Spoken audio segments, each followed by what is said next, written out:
جیسے انبیاء علیہ السلام میں بعض کے مقامات بہت اونچے ہیں، تلک الرسل فضلنا بعضهم علی بعض، اس طرح حضرات صحابہ ان میں بھی درجات ہیں، بعضهم فوق بعض۔ یہ اجازت ہے کہ آپ وہ احادیث اختیار کریں جو حضرت عبداللہ ابن مسعود سے روایت ہے۔ امام ابو حنیفہ نے اس کا اہتمام کیا کہ زیادہ تر عبداللہ ابن مسعود کی احادیث ان پر عمل ہو اور ان کے مطابق فقہ ہو۔ اس لیے فقہ حنفی کو قدیم تاریخ میں الفقہ المسعودی بھی کہتے ہیں، عبداللہ ابن مسعود کی فقہ۔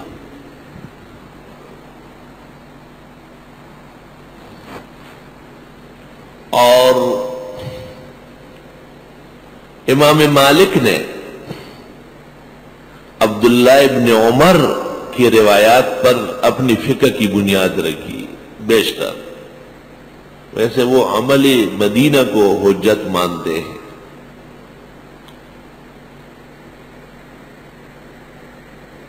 اور حضرت امام شافعی نے عبداللہ ابن عباس کو اپنا رہنما بنایا ہے، اور بیشتر مرویات ابن عباس کی شوافی کی مستدلات ہیں۔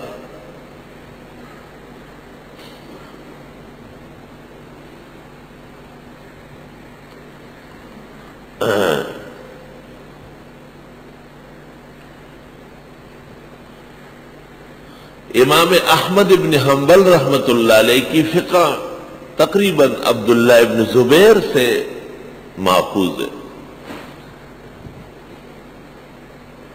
اور عبداللہ ابن زبیر رضی اللہ تعالی عنہما کے آراء عجیب و غریب تھی، اس لیے بعض لوگوں نے فقہ حنبلی کے وجود کا انکار کیا ہے اور امام احمد کو بجائے مجتہد کے محدث مانا ہے۔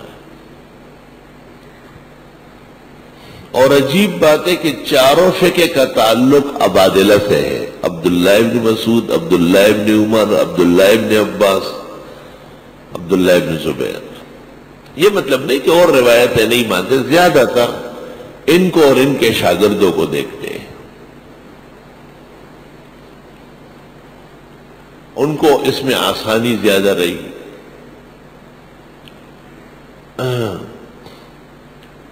صحابہ کرام رضوان اللہ علیہم اجمعین کے ہاں بھی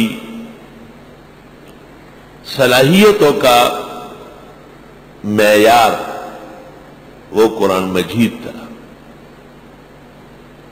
وہ یہ دیکھتے تھے کہ کس شخص کو قرآن کریم میں تجربہ زیادہ ہے،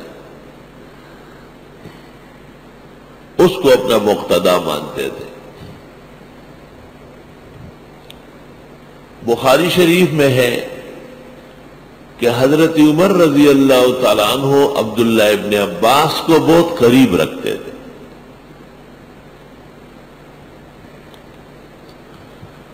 تو حضرت عبد الرحمن ابن عوف نے اعتراض کیا کہ لنا ابناء مثلہ، ہمارے بیٹے اس کے برابر ہیں، آپ اس کو ہمارے ساتھ بٹھا دیں۔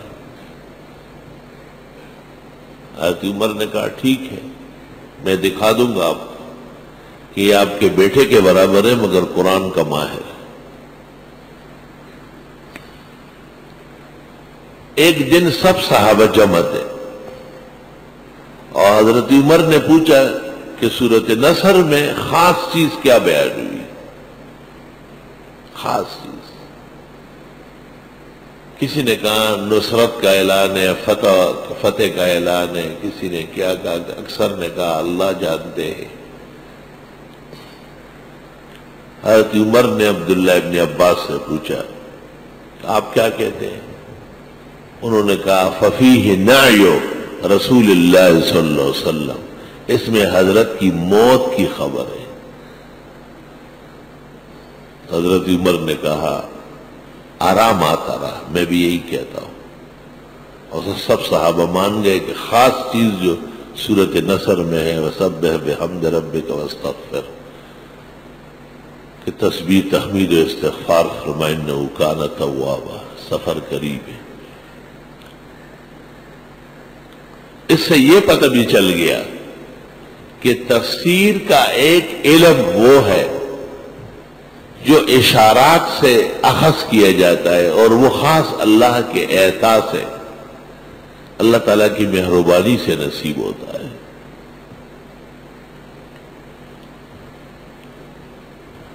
اللہ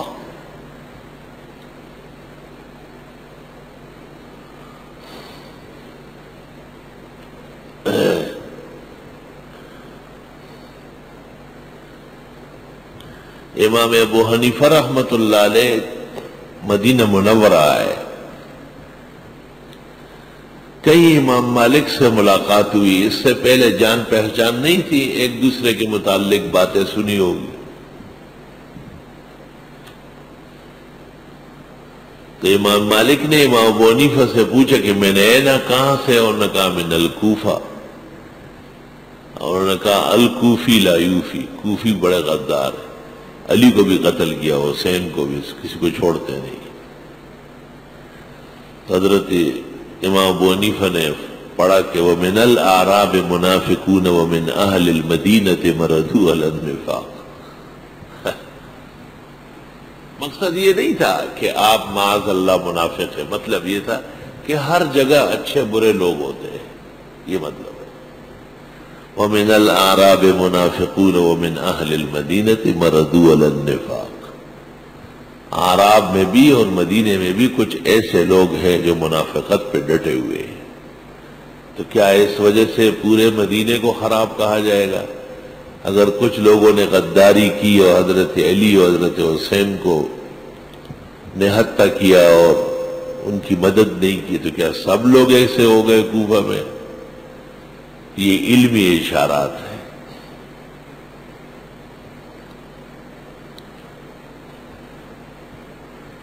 اللہ اکبر۔